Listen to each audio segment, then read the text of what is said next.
Tonight, guns under fire. I don't need to wait another minute, let alone an hour, to take common sense steps that will save the lives in the future. The president taking executive action on gun control in the wake of a spat of deadly mass shootings. The good news is the Senate is 50-50. In a split down the middle Senate, a moderate Democrat is insisting on Capitol Hill compromise. Plus, the latest in the Derek Chauvin murder trial over the death of George Floyd, and what the new jobs numbers mean for economic recovery in light of the pandemic. All this and more tonight on Faith Nation.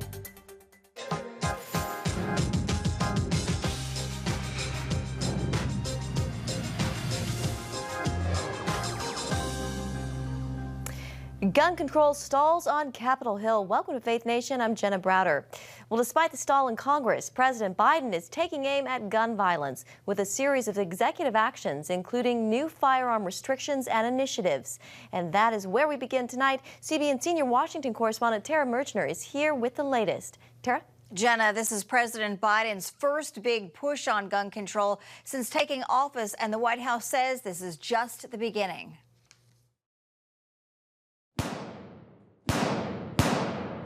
Gun violence in this country is an epidemic. Let me say it again. Gun violence in this country is an epidemic. Bypassing Congress, the president announcing a series of executive orders. I asked the Attorney General and his team to identify for me immediate, concrete actions I could take now without having to go through the Congress. The measures, which follow 3 mass shootings in 3 weeks, the latest in South Carolina, among the most aggressive gun policy prescriptions in a decade, including a Justice Department crackdown on so-called ghost guns made with 3D printers. Modern guns are not simply cast or forged anymore, but can also be made of plastic, printed on a 3D printer, or sold in self-assembly kits. Biden is also calling for tightening regulations on pistol stabilizing braces, like the one used by the Boulder, Colorado shooter in last month's rampage, investing in violence intervention programs, a firearms trafficking report, and red flag laws allowing courts to temporarily remove guns from people in crisis.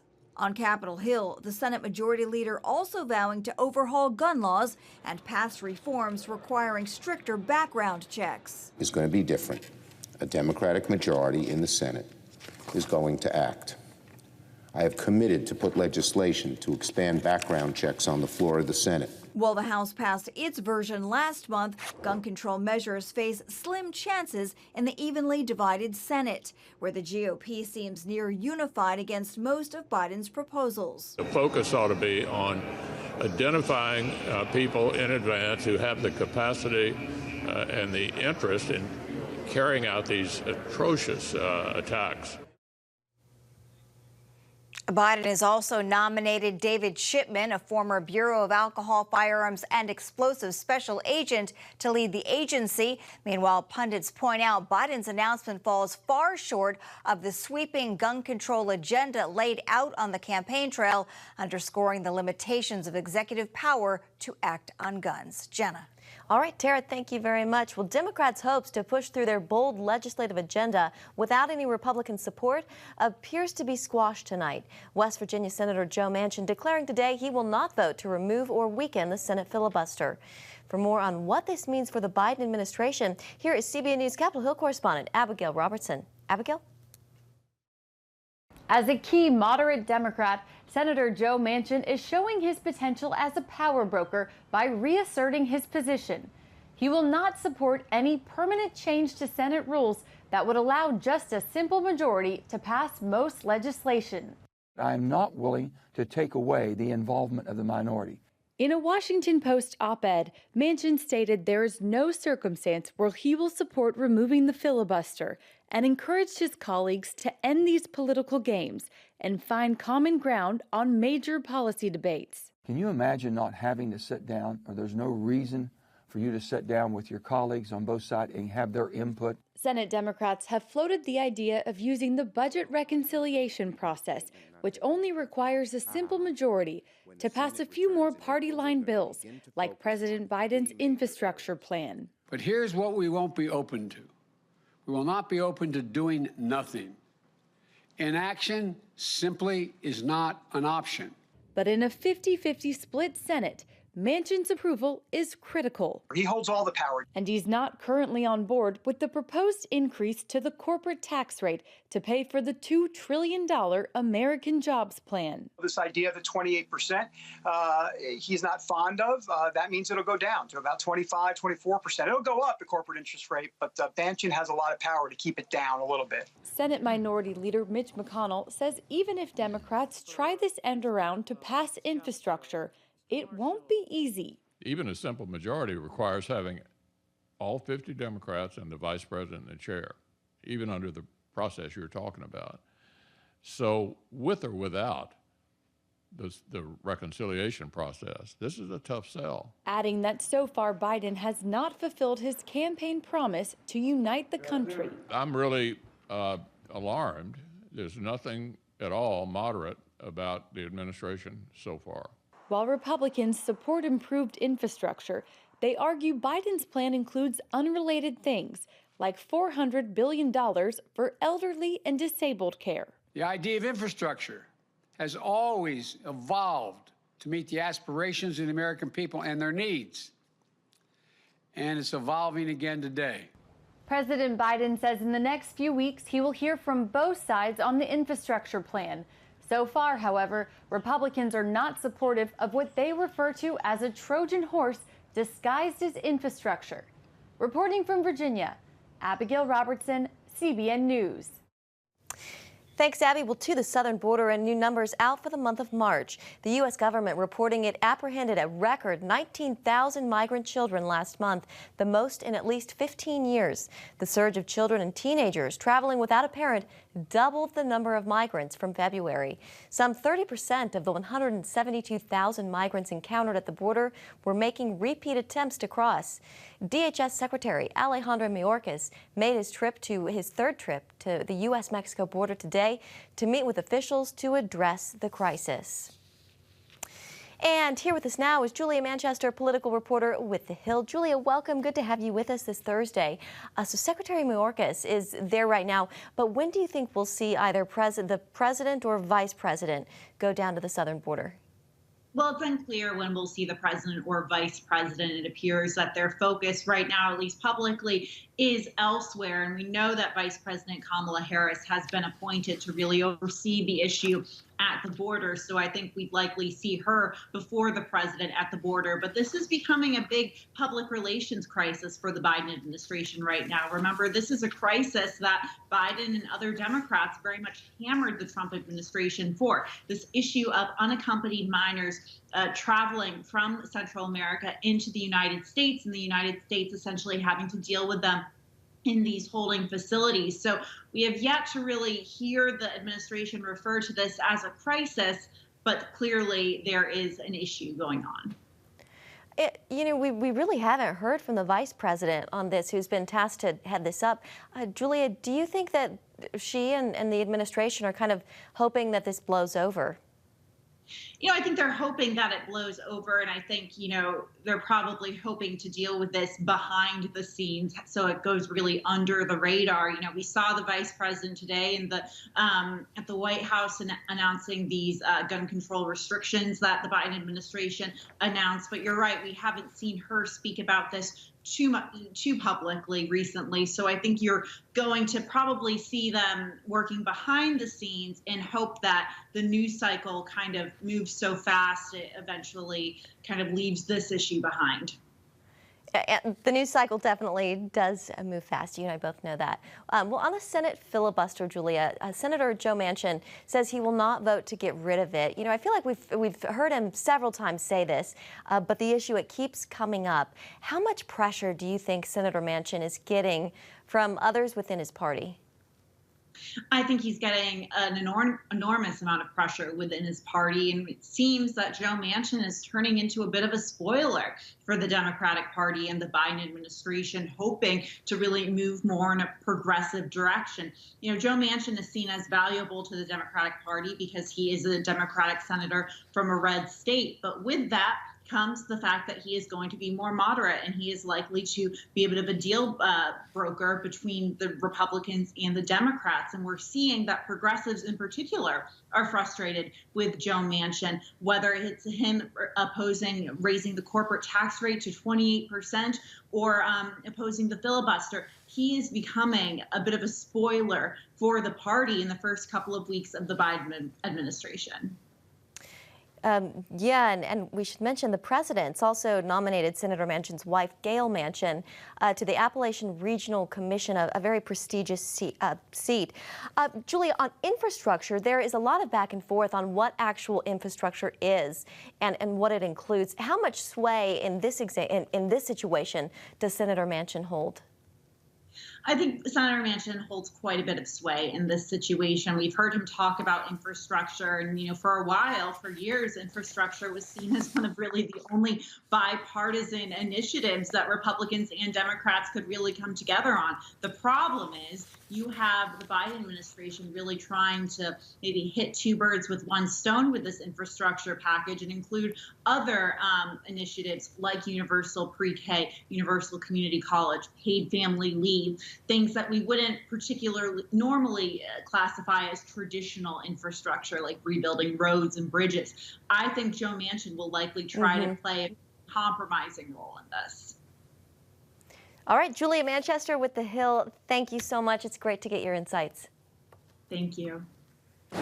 All right, coming up, jobless numbers back on the rise. What that means for economic recovery post-COVID. Introducing the CBN Bible from CBN.com. Now, an easier way to study the Bible and grow in your faith. Highlight your favorite verse. Read separate versions at a glance. Click and read a commentary. Or cross-reference your favorite verse using the Strong's Concordance. All the right tools to study the Bible, all in one place. The CBN Bible, available at cbn.com/Bible or the iTunes App Store. This is CBN News Watch. Thanks for joining us. Watch breaking news, exclusive stories and programs, credible news reporting. We show you what's happening in the world and how you can pray about it. This is CBN News Watch, because truth matters. Weekdays at 5 on the CBN News Channel. Woohoo! Hi, Superbook fans. Here's something else you'll love. It's the new Superbook Bible app. It's packed with games, activities, and Superbook episodes that you can watch for free. Oh, no! There's trivia, a fun daily devotional, and answers to your Bible questions. Plus, an easy-to-understand Bible the whole family will enjoy. You can even create your own Superbook character. Ta-da! Whoa! Millsburg Falls man, come. Sorry, pardon me. Sorry, excuse me. Ouch! Are you getting this? Earn super points to win daily prizes, too. And so much more! Time to get back to my adventures. See you soon! It's the new Superbook Bible app. Free downloads on iTunes, Google Play, and Amazon. Welcome back. More testimony today in the murder trial of former Minneapolis police officer Derek Chauvin. On the stand today, a pulmonology doctor who says he believes George Floyd died from a low level of oxygen. Dr. Martin Tobin, a lung and critical care expert, says the combination of being pinned face down on the pavement with his hands cuffed behind him made Floyd's breathing too shallow to take in enough oxygen. Main forces that are going to lead to the shallow breath are going to be that he's turned prone on the street, that he has the handcuffs in place combined with the street, and then that he has a knee on his neck, and then that he has a knee on his back and on his side. All of these four forces are ultimately going to result in the low tidal volume, which gives you the shallow breaths that we saw here. And Tobin, a specialist at Loyola University Medical School in Chicago, also noted that the video evidence shows Chauvin's entire weight was on Floyd's neck. New jobless numbers from last week show an increase in unemployment claims from the previous week. The higher than expected claims, though, they do come as we see other hopeful signs of an economic recovery with continuing jobless claims dropping. First-time unemployment claims for the week ending on April 3rd totaled 744,000, well above the expected total of 694,000. That's an increase of 16,000 from the previous week's 728,000. And here with us now is Mark Hamrick, Senior Economic Analyst and Washington Bureau Chief at Bankrate. Mark, welcome. Good to see you. Jobless claims up again. What does all of this mean for the economic recovery? Good to see you, Jenna. It means that there is still an uneven path moving forward, and sometimes sideways and backwards as we work through this recovery. Many believe that the recession essentially ended around January of this year. And we're now in the 55th week, believe it or not, of historically high unemployment claims. We had two states, important states, New York and California, both with big increases here in the latest week. Those two alone accounted for 55,000 new claims. And the total number of individuals still on some form of unemployment assistance is above 18 million. We had great news last week on the monthly employment report. That showed us getting the unemployment rate back down to 6%. We added about 1 million new jobs when you included the revised totals from January to February. So let's think about perhaps some choppy waters beneath the surface, but overall we're making progress. And I think that probably is to some degree where we want to focus. Yeah, that's great news to hear. Well, the Federal Reserve released minutes from its March meeting, and it looks like the Fed will continue to buy bonds. Is there any reason to worry about inflation, Mark? Well, I think we are experiencing some inflation in the near term. For example, the price of wholesale used cars are up more than 20% over the past year. We're seeing home prices rise across much of the country. Manufacturers are experiencing supply shortages for things like computer chips that are needed to build cars and all the gadgets that we like to use, including our cell phones. But the Federal Reserve believes that these price increases are going to be short-lived, and we hope that they're right. But you can rest assured that the central bank will always keep in mind its dual mandate of stable prices along with maximum employment. If it sees signs that prices are rising more than just in the short term, that there's a more sustainable increase in prices, then they'll start talking about paring back those asset purchases as a prelude to eventually, and that's on the long term right now, raising interest rates. So, Mark, even as the economy gains speed, the U.S. trade deficit is at a record high. What are the implications here for tariffs put in place by the Trump administration?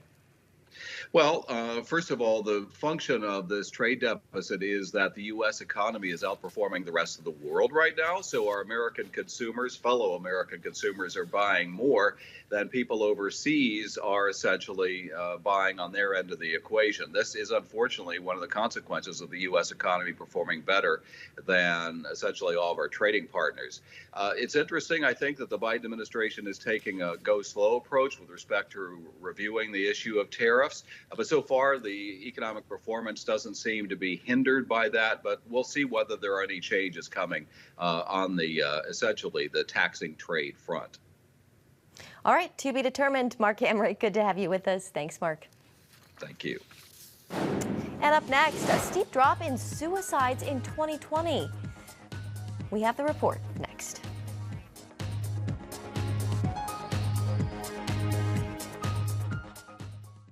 When I came to Regent University, it's like the world opened up. I felt like I needed to advance my career and go back to school. Regent was a perfect fit for me. The Regent professors are world class. You are equipped. The focus of the faculty is on each individual student, whether it's online or in person. You become a part of Regent's family. You carry with you not just the content and the knowledge, but the confidence to understand that we can be significant in the world. Regent University. Follow your path. Nigerian Christians in Iran are routinely arrested. Nepali Christians continue to suffer. In times of trial and affliction, you need to know the truth. One of the fastest growing Christian populations in the world. Join Wendy Griffith and George Thomas for Christian World News. Young people are the ones who are open to the gospel. Powerful stories of suffering and hope that affect all Christians. Saturday night at 6 on the CBN News Channel. Get Protect Your Sleep and discover how to improve the quality of your life. A free DVD or booklet from the Christian Broadcasting Network. If you're not a great sleeper, you can do things to make yourself a great sleeper. If you're already a pretty good sleeper, you can enhance your sleep and be even better. 5 leading experts help remove the obstacles between you and restorative sleep. When you don't get a restful night's sleep, you wake up with an accumulation of stress. Call 1-800-700-7000 or go to cbn.com to get your free DVD or booklet today. Everything you do better with a good night's sleep. You'll discover how food affects your sleep, how to put insomnia to rest, explore effective remedies for sleep apnea, and much more in Protect Your Sleep. Wake up to your best life and get Protect Your Sleep today. Call 1-800-700-7000 or go to cbn.com to get your free DVD or booklet. Well, we've heard a lot about mental health during this pandemic, but tonight some hopeful news shows a steep drop in suicides in 2020. Suicide deaths declined by 5.6% from 2019 to 2020, according to early data from the CDC and the Journal of the American Medical Association. Close to 45,000 people tragically died by suicide last year. By contrast, COVID-19 was the third leading cause of death in 2020, with an estimated 345,000 deaths. This behind heart disease and cancer. And here with us now is Jacob Rich, health policy analyst at the Reason Foundation and an associate contributor at Young Voices. Jacob, thank you for being with us this evening. I think this report comes as a bit of a surprise given how tough 2020 was for so many people. How do you account for this drop in suicides? It definitely is a surprise because halfway through the year, the Substance Abuse and Mental Health Services Administration, one of the departments under the Department of Health and Human Services, they reported that about 25% of young adults had serious thoughts of suicidal ideation. And those increases in suicidal ideation we actually saw across all age groups. The one thing we must consider, though, is that when we look at these data at the macro level and the large geographical level, like the state level, we really don't see a correlation between thoughts of suicide and actual suicide rates. At individual level, it's definitely important, but not at the geographical level. So keeping that in mind, we saw that there was actually a decrease in suicide, even though thoughts of suicide at the geographical level went up. And my hypothesis on this is pretty simple. When we look at states ranked by their suicide rates, the states that have the lowest population densities, such as Wyoming, Alaska, Idaho, they by far have the highest suicide rates, while the densest states like New Jersey and New York, where most people live in New York City, they have the lowest rates of suicide. My opinion, looking at the moving data from the USPS, with people moving and changing their addresses, I think people moved out of the states and repopulated the areas that had very sparse populations and actually reduced the risk of suicide in the states that had the highest risk of suicide previously. So it does seem like young people have been significantly affected by COVID. Are there more suicides among young people in 2020? That's a great question, and the JAMA report did not cover that. There was no breakdown of suicide by age. However, there were some early release data from Massachusetts, which were published in one of JAMA's sister publications, JAMA Network Open. And they showed that the suicide rate, I think through March 2020, the average age of the suicides from March 2020 compared to the same period in 2019 was the same. So with those early preliminary data, it doesn't look like the demographics of who committed suicide changed that much, but that's only one state for a limited amount of months. So we really won't know until the detailed data are published in December. Yeah. What about unemployment insurance enhancements? Is there evidence that contributed to a reduction in suicides?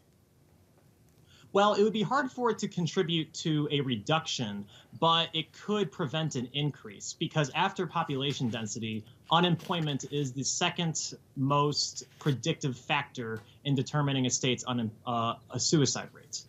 So it's not like providing more insurance would necessarily lower the suicide rate, but if there was a potential risk of suicide by people going unemployed, the Trump administration's intervention increasing the amount of payments and the amount of money being paid certainly softened the conundrums that come with being unemployed. It probably prevented the suicide rate from going to unprecedented levels once again. All right, Jacob Rich, we will leave it right there, but we appreciate you taking the time to talk to us this evening and help us break down this information. Thank you. Thanks for having me. And still ahead, by God's grace, a special honor for the one and only Dolly Parton.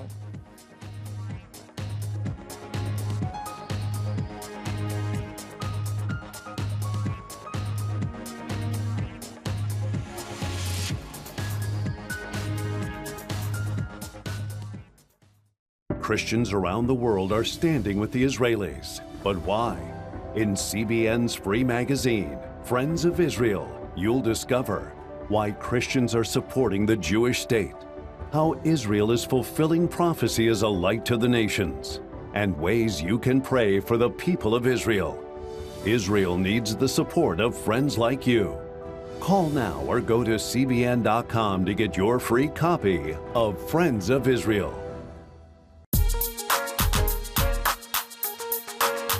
Heavenly Father, we do thank you for the work of your Spirit, Lord God, with this movement of getting the Bible, yes, Lord, into public schools.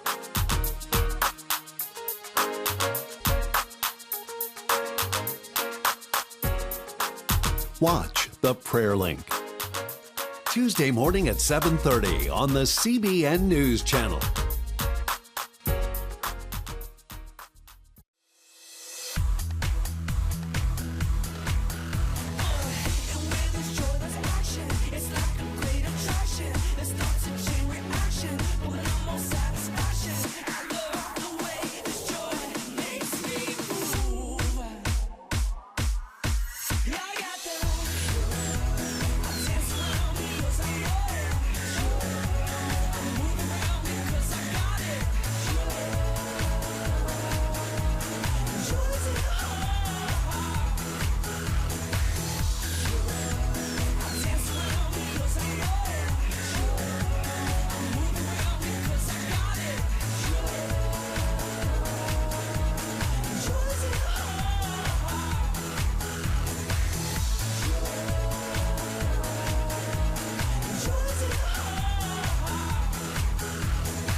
And finally tonight, there's a lot Dolly Parton wears on her sleeve, including her faith. Movie Guide's Movies That Inspire awarded the beloved country singer and philanthropist the Grace Prize on Easter Sunday for her inspiring performance in Dolly Parton's Christmas on the Square.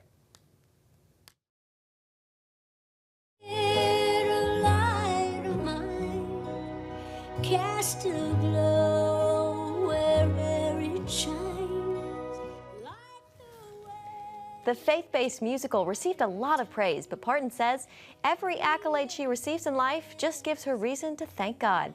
She adds that God's grace has always been a part of her life, and she prays for guidance every day. Good for her. Love Dolly Parton. All right, thank you so much for joining us, everybody. Have a great night.